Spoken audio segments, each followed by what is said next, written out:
Good morning and welcome to students to online English speaking class. Once again we are in English language class and today we are going to start chapter number 11, that is direct and indirect object. So without waste of time, let us begin the class. Okay. So children, first of all we will discuss about direct. What is object? We will discuss about object, then after we will be talking on direct and indirect object. So what is object? You can see that is mentioned in your screen. That an object is the part of a sentence that gives meaning to the subject's action of the verb. Okay. When we have read the chapter transitive and intransitive verb, we got their object. That without any object we cannot have a sentence of a transitive verb. So for example, you can see here is written Alice caught the baseball. Okay. Alice caught the baseball. So in this sentence, our subjects become Alice, then verb will be caught. And what is the object? So object will be baseball. Clear? So with the help of this object, we have an example of a transitive verb. Okay. So I hope that the object is clear to you. Now we will be moving towards direct object. Okay, what is direct object? Children, you can see that here is mentioned on your screen the definition of a direct object.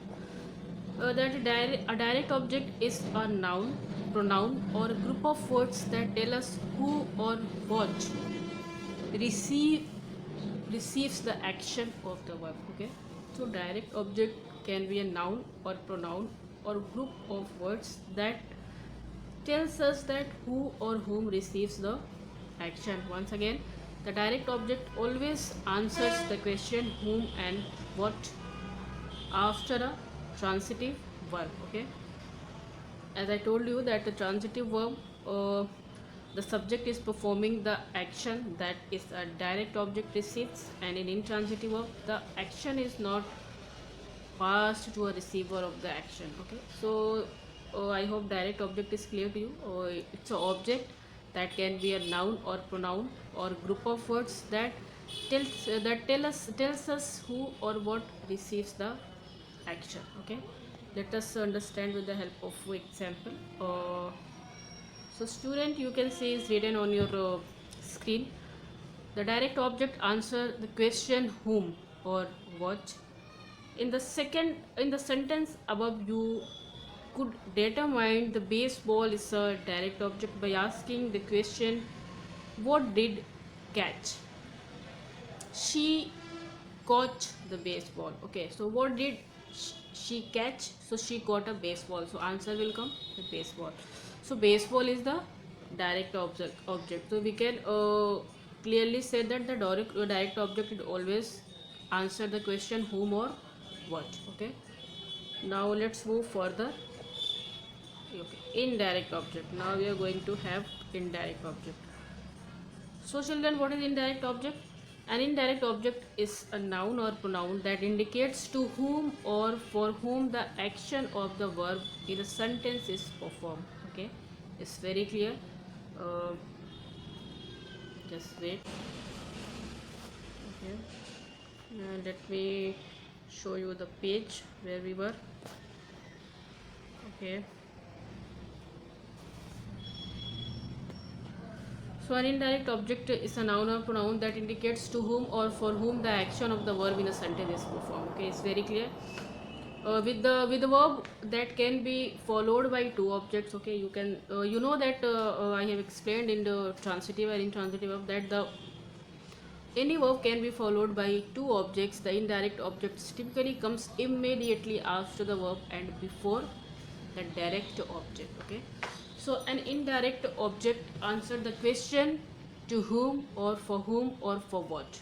It's very clear that a direct object is always asked the question. See that written word whom or what.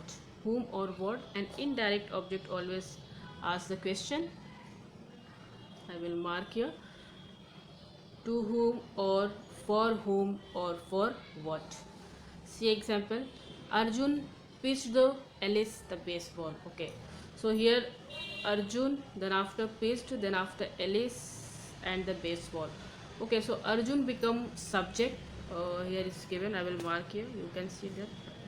Yeah. So you can see that Arjun is a subject, pitched is a verb, baseball becomes object. Okay, so Arjun pitched what? The what answer will come? Baseball. Okay, Arjun pitched what to whom? Okay, Arjun pitched baseball to whom? So the answer will be Alice. Clear now? So he pitched the baseball to Alice. Clear? So I hope direct object and indirect object is clear to you. Now let us see the difference between a direct and indirect object.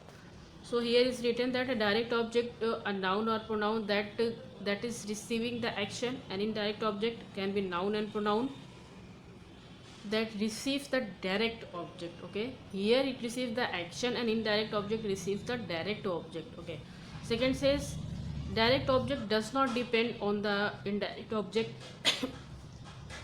but indirect object always depend to the direct object. Okay, then after next says direct object are preceded by the verb, and here it is preceded by preposition, to whom, for whom, as I told. Okay, before going to the exercises we will see some sentences. Here is written he fell. This is from a book. He fell. Second says I opened the door. Third says she gave her teacher a bouquet.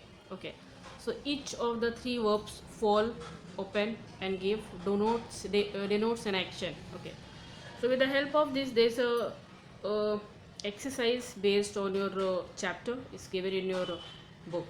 Okay, so refer to the example and explanation given above and fill in the blanks to understand the concept of objects better. Choose from the option provided in the box. So here is the box. These are the options. Okay, so first says the direct object of a verb is as I told, that can be a noun or pronoun. So here your answer will be is a noun or pronoun.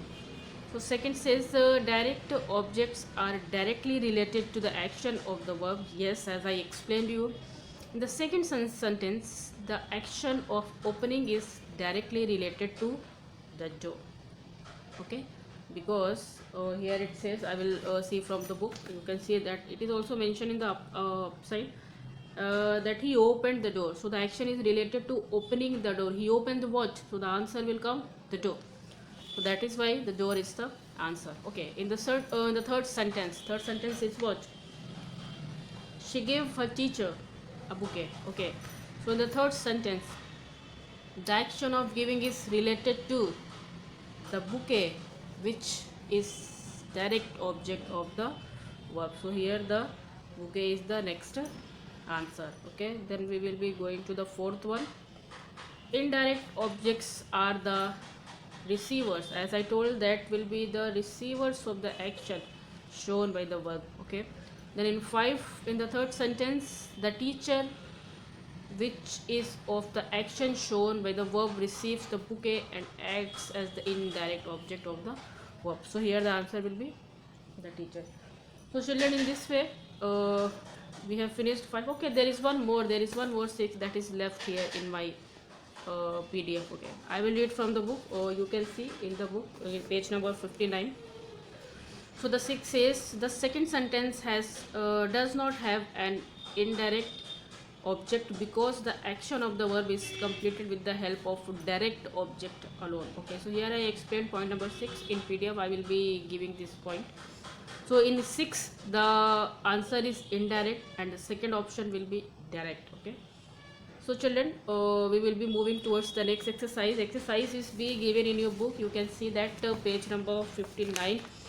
So here nothing you have to do. You have to only pick one word, and then after you have to choose verb that requires a direct object to complete their action and use them. Make sentences. So that you have to make sentences in your own words. So I will not going to explain this because 50 students have their 50 sentences, so you can do by your own. Now we will be moving towards exercise C. Exercise C is saying that use to or for to change the placement of the two objects in the sentence given below. So here you have to use only to or for. Okay, where is required to, use to. Where is required for, you can use for. So the first says they have offered me a very high position. Okay, they have offered me a very high position. So you can see the answer is very simple. They have offered a very high position to me. Clear? Second, I will read from the book. You can see in book in page number 60 is given. Mr. Emmanuel teaches us geography. Okay, Mr. Emmanuel teaches us geography. Okay, so here the answer will be Mr. Emmanuel teaches geography to us. Okay, number 3, his father bought him a bicycle on his birthday. So here the answer will be his father bought a bicycle for him. So the word for him will be here. Clear? Then answer number 4.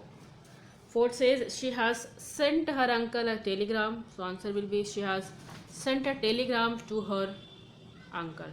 Okay, to her uncle. Number 5 says I have brought her very good news. So answer will be I have brought very good news to her. Number 6. My grandmother gave me a book of stories. Answer will be my grandmother gave a book of story to me. Clear? Number 7. She made her little sister a pizza. Answer will be she made a pizza for her little sister. Clear? Number 8. They have refused to lend me the book. Answer will be they have refused to lend the book to me. Number 9. Every night the mother would tell the children a new story. Answer will be every night the mother would tell a story to her children. Okay. Number 10. The magician handed the king a golden lamp. Answer will be the magician handed a golden lamp to the king. Okay. So 11. Here 11 will be wait.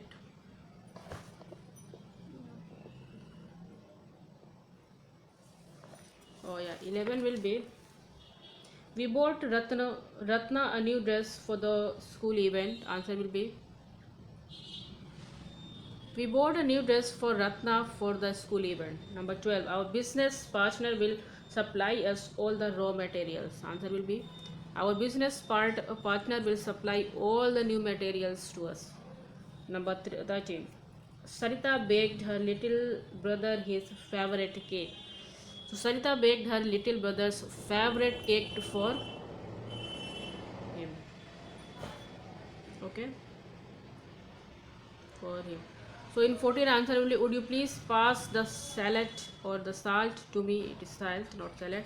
Number 15 will be the mailman bought 2 parcel for me. So children, in this way we have completed these 2 exercises, and I hope this chapter is clear to you. If you want to write definition, so is given you can write these 2 definition of direct and indirect object. So in the next class we will be proceeding for chapter 11, we will be proceeding for chapter 12, that is transitive and intransitive verb. So for that time children, thank you so much, and have a nice day.